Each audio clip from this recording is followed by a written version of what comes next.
Wake up to reality. Nothing ever goes as planned in this accursed world. The longer you live, the more you will realize that the only things that truly exist in this reality are merely pain, suffering, and futility. Listen, everywhere you look in this world, wherever there is light, there will always be shadows to be found as well. As long as there is a concept of victors, the vanquished will also exist. The selfish intent of wanting to preserve peace initiates wars, and hatred is born in order to protect love. There are nexuses, causal relationships that cannot be separated. I want to sever the fate of this world.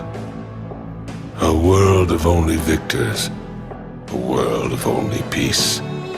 A world of only love. I will create such a world.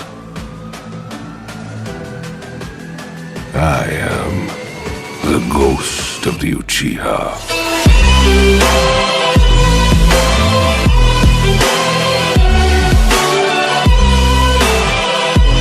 For truly this reality is a hell.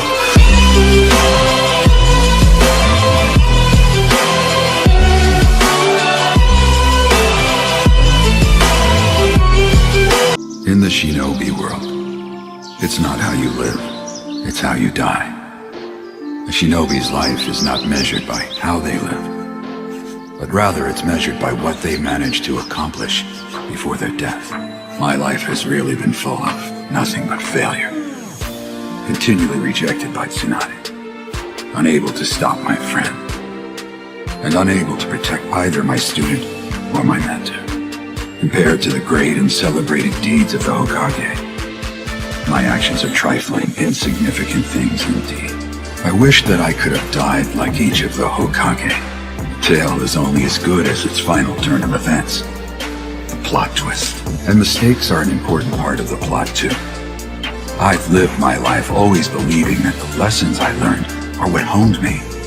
I swore I'd accomplish a deed so great that it would obliterate all my failures. I die a splendid shinobi. At least that's how it was supposed to go.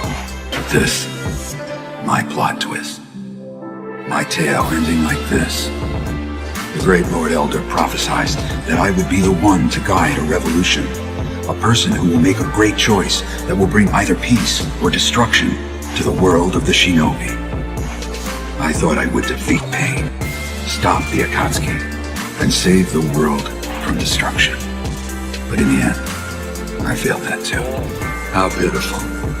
How sad that this will be the ending twist to the tale of Jiraiya the Gallant. What a worthless story it turned out to be.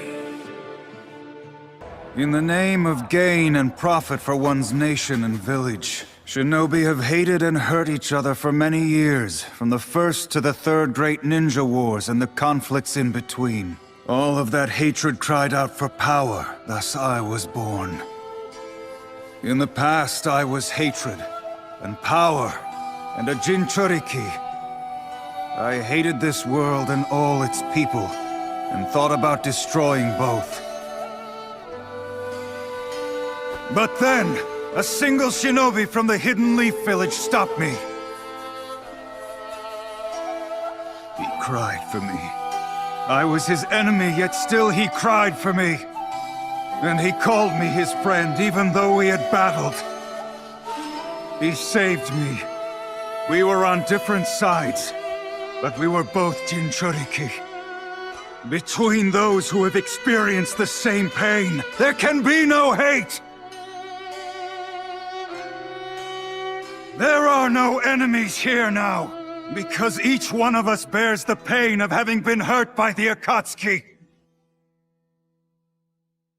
Now there is only shinobi. And if you're still unable to forgive the sand, you can come back and face me after this war is over.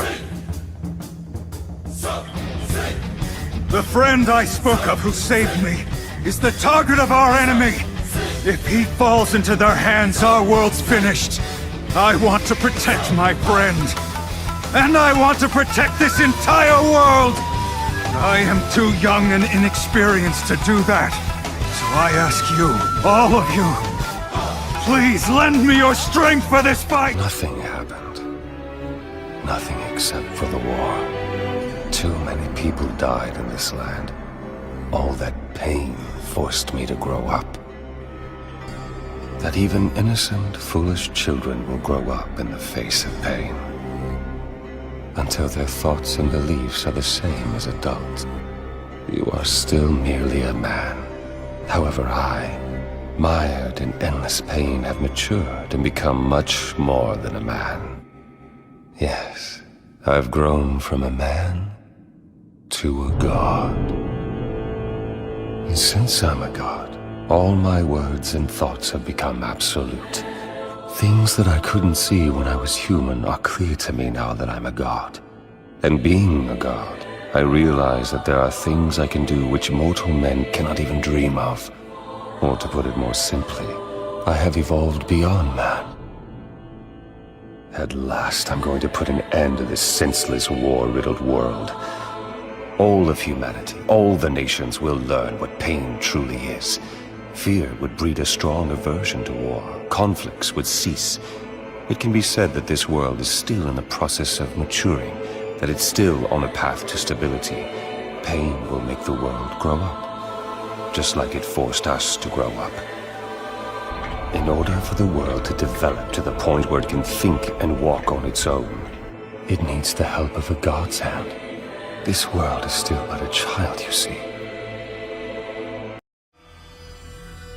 Each of us lives dependent and bound by our individual knowledge and our awareness.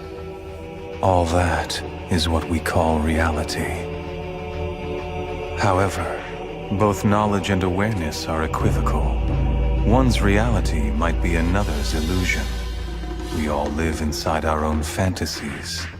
Don't you think that's true, Sasuke? Just what are you trying to say? That thinking Madara is dead is merely an arbitrary assumption that you've made. In exactly the same way that you once assumed that I was your kind and gentle older brother.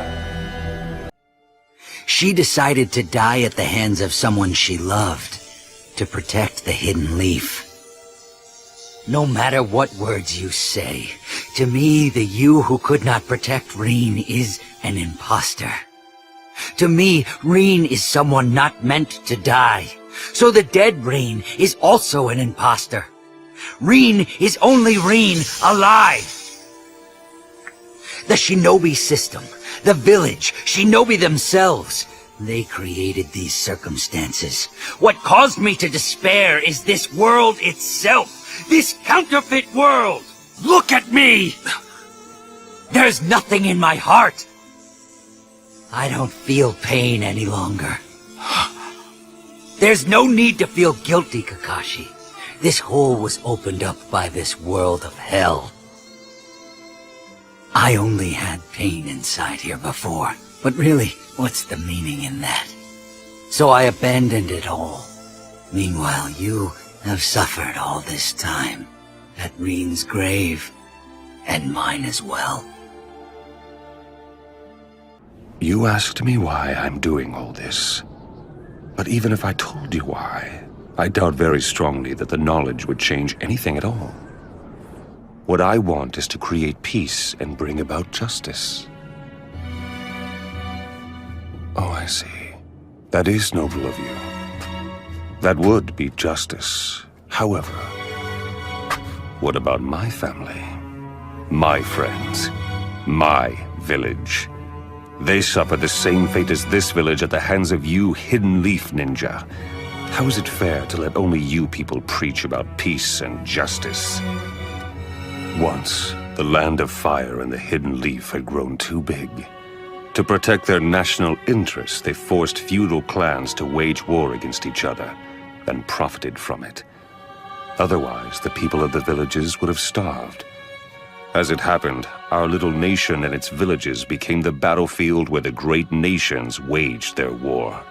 Each time they did, our nation was ravaged and laid to waste. After many such battles, the great nation stabilized, but our smaller nation suffered. and it barely recovered. You and I are both seeking the very same thing. We both want to achieve the peace that Jiraiya-sensei envisioned. You and I are the same. We're both motivated by our desire for peace and justice. The justice that I have delivered against the Leaf Village is no different from what you are trying to do to me. Everyone feels the same pain when losing something dear. You and I have both experienced that pain. You strive for your justice, and I strive for mine. We're both just ordinary men who have been driven to seek vengeance in the name of justice. And if one comes to call vengeance justice, such justice will only breed further vengeance and trigger a vicious cycle of hatred. Right now, we live in such a cycle. I know the past and can foretell our future. It is the same as our history. So we believe that human beings simply cannot understand each other, and they never will. The shinobi world of ours is ruled by hatred, and hatred alone. But you see, that is why I formed the Akatsuki, to break the cycle of hatred. So, Naruto, how would you confront this hatred in order to create peace? I want to know what your answer is.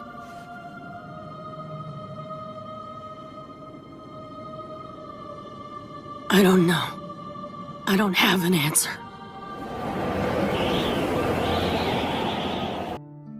Jiraiya-sensei? Yes, what is it, Kakashi? There's something I'd like to talk to you about. Is it urgent? Because I'm kind of busy right now. I'm sorry to have bothered you. You know, on second thought, there's nothing more important than students like you. Besides, I know you. You haven't spoken to anyone today, have you? You know, people really should talk to other people every day, even if it's just small talk. Otherwise, their hearts grow dark and sullen. Talking to others builds bonds of friendship and camaraderie. It broadens the mind, and it makes you feel grateful to be alive.